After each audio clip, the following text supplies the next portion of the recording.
Hi, I'm Zach Singerman, and welcome to the Gen Z Jew Speaker Series. In this series, I'm interviewing national leaders on the topics of anti-Semitism, Israel, and leadership. Today, our guest is Elli Cohanim, Assistant Special Envoy to Monitor and Combat Antisemitism in the United States State Department. As a young child, Ms. Cohanim fled Iran with her family to escape anti-Semitism. Before becoming appointed by the President to the State Department, she was Vice President and correspondent at the Jewish Broadcasting Service. Special Envoy Cohanim, thank you so much for being on here today. Hi, Zach. It's my pleasure to join you. So, could you explain a little bit about your mission at the State Department and what successes you've made there? Sure. So the Office of the Special Envoy to Monitor and Combat Antisemitism at the State Department was created by an act of Congress in 2004.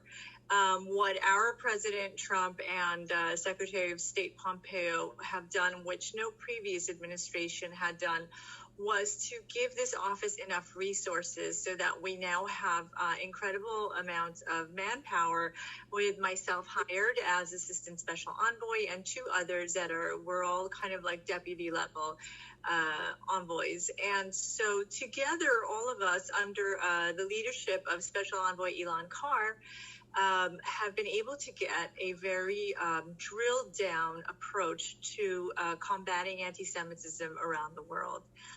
And so for us, what that means is that for myself in particular, I am responsible for the Middle East, North Africa, and Latin America regions. And so that's where I spend most of my personal focus in the work that we do.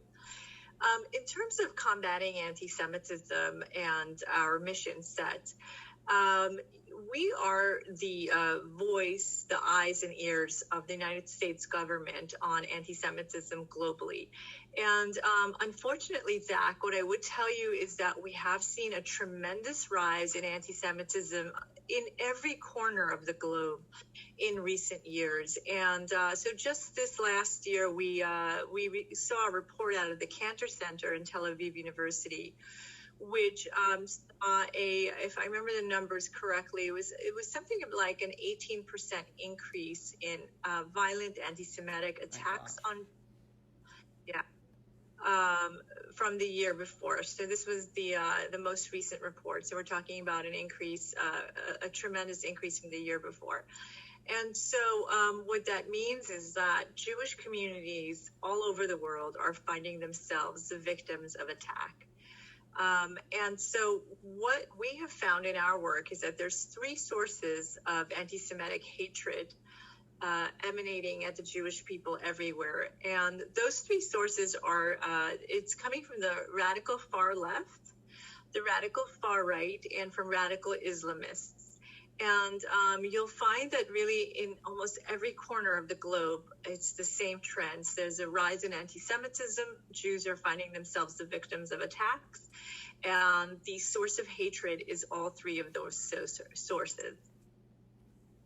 So I read that one of your main goals is to have the nation adapt the International Holocaust Remembrance Alliance's working definition of anti-Semitism.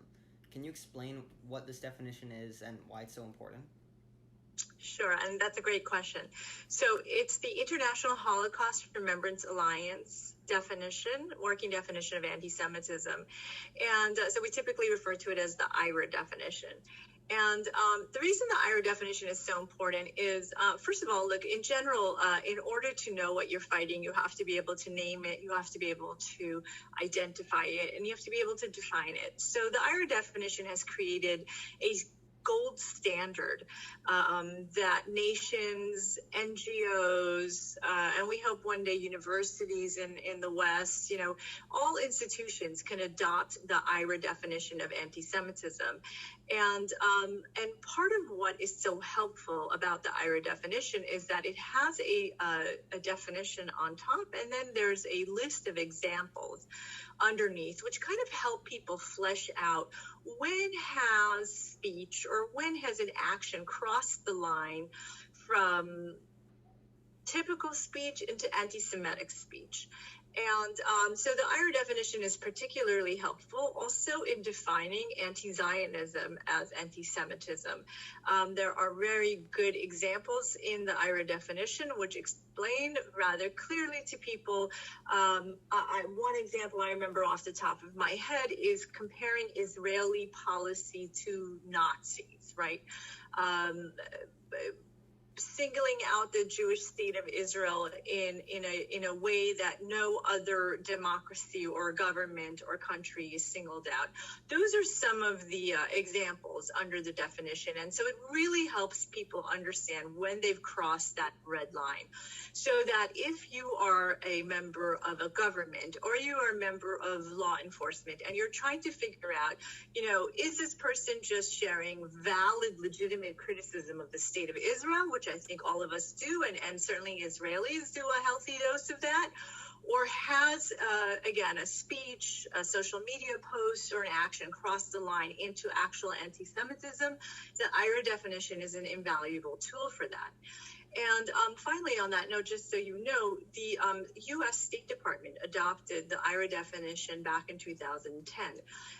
But unfortunately, the rest of the U.S. government had not done so. So this last December, when President Trump issued the executive order combating anti-Semitism, within that executive order, he also adopted the IHRA definition for all U.S. executive agencies, so that now our executive agencies have also adopted the IHRA, and that's a huge step forward for the United States, for the American people, and it is one of our office's priorities that every country adopt the IHRA definition, and it is something that we advocate for very strongly across the world. That's great. So how do you practice diplomacy during COVID? And have you seen a spike in anti-Semitism as a result of the pandemic? So I'll start with the second part of your question. Sadly, we have indeed seen a tremendous spike in anti-Semitic conspiracy theories that were blaming the Jews or Israel for somehow creating this virus, even though we all know it emanated from Wuhan, China, or conspiracy theories that somehow the Jews or Israel were going to profiteer from the virus or vaccine. So horrendous conspiracy theories were circulating, are still circulating. What was shocking is that some of these conspiracy theories were actually coming from government officials. So we saw that out of Iran, we saw that out of the Palestinian Authority, and even in Turkey in some places.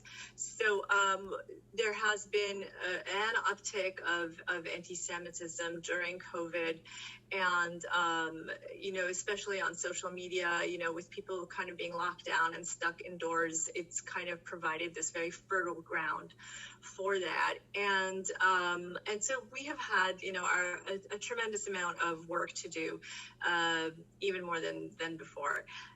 In terms of diplomacy, I would tell you that a lot of people are using this expression, Zoom diplomacy.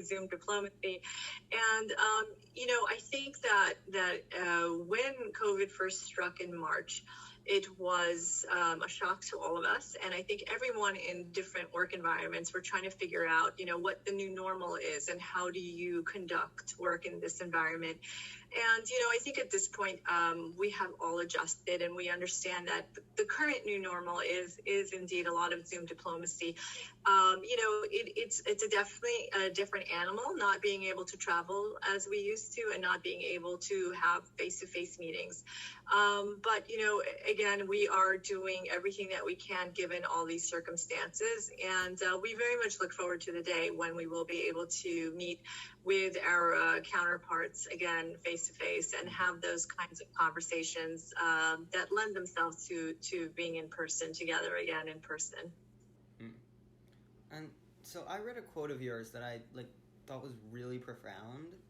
And so in it you said, what is counterproductive for the Jewish people is for any voices that are claiming that there is only one threat source of anti-Semitism. So one goal of Gen Z Jews is to educate my generation on how to respond when given different scenarios. Could you expand on that quote, if there's something that college students should do if they're told that the threat is only from the right or the left? Sure. So, Zach, yes, the context for that quote was that there are certain, I would tell you, politicized forces that are trying to kind of convince the Jewish people that the only anti-Semitism in the world right now is coming from the radical right-wing neo-Nazi white supremacist camp. And so what I mentioned earlier in our conversation is that, the rise in anti-Semitism is very well documented, as well as those three sources of hatred emanating at the Jewish people. And it's a folly, and it really puts Jews in danger to try to pretend that there's only one threat source of anti-Semitism, and therefore downplaying the other two sources. So again, if we're talking about the radical right-wing white supremacists, the radical left-wing, which tend to fall into the anti-Zionist camp, and radical Islam, right? All three of those sources of hatred exist towards the Jews, and so all three must be confronted and defeated. So that's why it's actually rather dangerous to try to pretend that there's only one source of hatred coming at Jews and that the other two don't exist. Sadly, you will see that there are actual victims of all this hatred everywhere in the world. I can point most recently at the Sarah Halimi case in France, where you have an older Jewish woman who was murdered at the hands of Islamic neighbors of hers who lived in her building. And so that's the kind of incident where, what are we going to pretend? Are we going to pretend that Jews in France are not at the brunt of attacks from radicalized Islamic sources? Again, if you look at France as an example, there's been so many attacks, whether it's the Toulouse attack, the Hyper Caché supermarket, Sarah Halimi, Mireille Knoll, it's one after the next. And all of those attacks were perpetrated by radicalized Muslims in France. And so we can't pretend that that's not happening. At the same time, certainly there are attacks that are perpetrated by neo-Nazi white supremacists. So we saw that in Germany, for example, at the Halle synagogue last Yom Kippur. So we're talking about almost a year ago to the date, where a white supremacist tried to get into a synagogue in Halle, Germany, and the only reason he was not able to get in and carry out a murderous attack was because, fortunately, the synagogue doors were reinforced, and so he was not able to get in. But and so that's the kind of attack that you look at from that we've seen from white supremacists. And then when you're talking about the far left anti-Zionist camp, if you talk to almost any active Jewish college student, and I think this comes very, very close to home for you, Zach, and for your audience, is what's happening on our U.S. college campuses, where with accusations against Israel Apartheid Week, and so on and so forth, Jewish students on campus are increasingly finding themselves the targets of physical attacks, of social media attacks and bullying. And these kinds of attacks take all kinds of forms. And I think the end result become everything from Jewish students sometimes hiding their Jewish identity, sometimes feeling silenced and not being able to speak about the part of their identity that believes in Israel as the Jewish homeland, and so on. And I think that, or sometimes stepping down from leadership positions in student government, as we've seen most recently. So, all of these targeting of Jews is taking place from all three sources at the same time. And again, I just want to emphasize that we need to confront all three sources of anti-Semitism. And so, as someone who experienced life-threatening anti-Semitism firsthand, how have those experiences framed your work and how you go about it? So, Zach, my personal story is that I was born in Iran, And the Persian Jewish community is one of the most ancient in the world. So we date back to the first temple period. So the Jewish holiday of Purim, for example, right? Queen Esther, she was a Persian Jew. And so this is how ancient this community was. And this Persian Jews survived, millennia in ancient Persia, which then became Iran. And so if you think about that, there were definitely tough times, within that millennia of years, right? Thousands upon thousands of years of a Jewish presence that actually predates the rise of Christianity and the rise of Islam later, right? So this is an indigenous Jewish people. And fast forward to 1979, there's a radical Islamic revolution, and the Jewish community finds itself feeling threatened. The regime executed the leader of the Jewish community, a gentleman by the name of Habib el-Ghanayan. And my own father in the 60s and 70s had conducted business with Israel. So, imagine Iran had been that kind of a country where business was done with Israelis. Mm-hmm. And when the revolution started, someone threatened him personally that they would report him as a Zionist spy.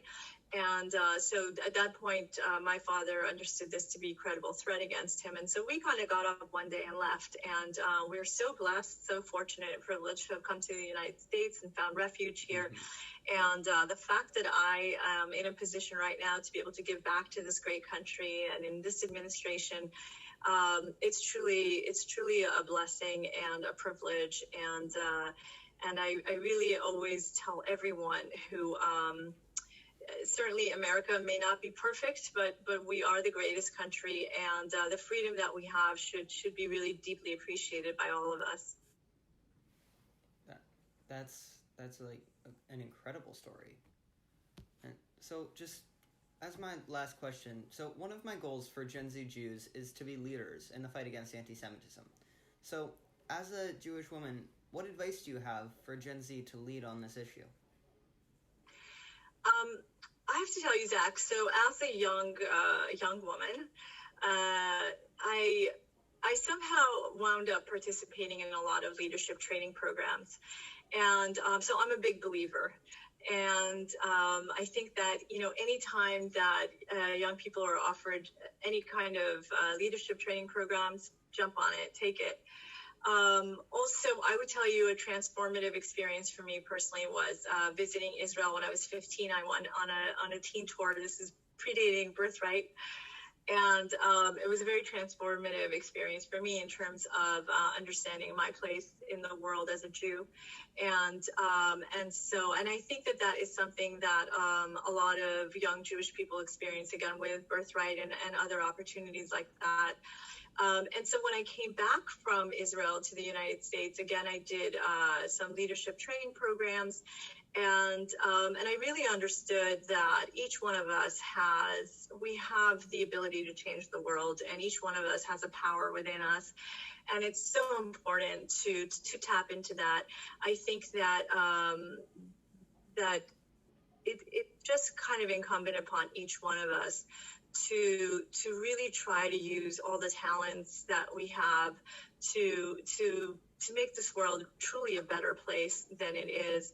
And, you asked me specifically about leadership when it comes to anti-Semitism. So your generation, I think, has actually a lot of responsibility on your shoulders. And what I mean by that is that we are seeing a tremendous amount of anti-Semitic hatred on social media platforms. And it's really your generation that is, you guys are tech natives, you're tech savvy.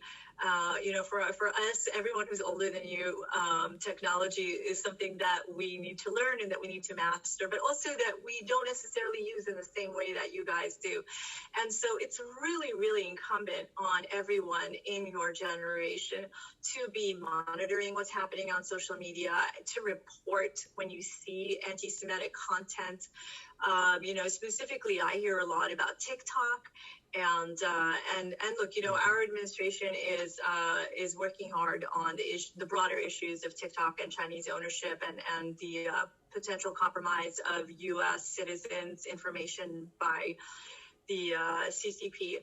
But putting that issue aside and hoping that maybe we will be able to resolve that issue, as young people continue to use TikTok, it is so important. I hear the most horrendous stories about what's on that platform. And so, again, I encourage everyone, please, if you see something hateful, whether it's against Jews or anyone else, please right away report it. And don't stop and spread the word. And so, so that's something very important for your generation is the social media companies and not allowing the hatred to exist on those platforms, and really expecting that the social media companies enforce their own terms of use, which is all that we ever ask. We believe in freedom of speech in the United States. So I would tell you again that all the social media companies have their own terms of service, and so all that we ever ask them to do is to enforce their own terms of service.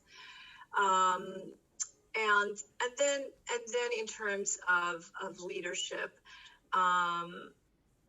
it's so important not to be silent. I think that's one of the keys is you have to kind of stand up and be heard. And that's not an easy thing always. I know that, if you find yourself on a college campus where there's a lot of lies and propaganda around you about Jews or about Israel, it's certainly, I think, easier for people to kind of shy away from the conversation and just to ignore it, pretend it's not happening around us and walk away from it. But I definitely encourage all young Jews to be strong, stand strong. Every voice is important. Each one of you is important, and you can affect change. And sometimes it's as simple as just telling somebody that you're Jewish, and do you realize, these things that you're saying, you're talking about me personally, I'm a Jew. But other times it's standing strong against the popular opinion and what may be popular around you, to be that strong person that maybe is going against the wave. All those things, I think, are so important for each of us to do. And in some ways, I think that's always been the role of Jews in history, is standing up for what's moral and ethical. And I believe that it may have been part of why Jews have been persecuted throughout the ages and throughout the countries, is because we've stood up for some ideas that haven't always been popular, whether it was monotheism or justice or charity, whatever it may have been in different eras. But again, I think it's very, very important for every young Jew to continue to stand up for what's right and moral, even if you find yourself alone in that fight, in that particular place that you are. But also, Zach, nobody is alone. And I think that's also important for young Jews to realize. You're not actually alone. It may feel alone on your campus, but in fact, you're not alone. And so, I think that's probably another very important thing for young Jews to realize is, reach out to that network of like-minded people so that you can find strength together. But I thank you, Zach, for including me in this conversation. And I really cannot, I think, express strongly enough how important each individual person is in the fight out there. We have to all be heard and be seen. Thank you so much for coming on today and for speaking on these topics. It's my pleasure. Thank you so much.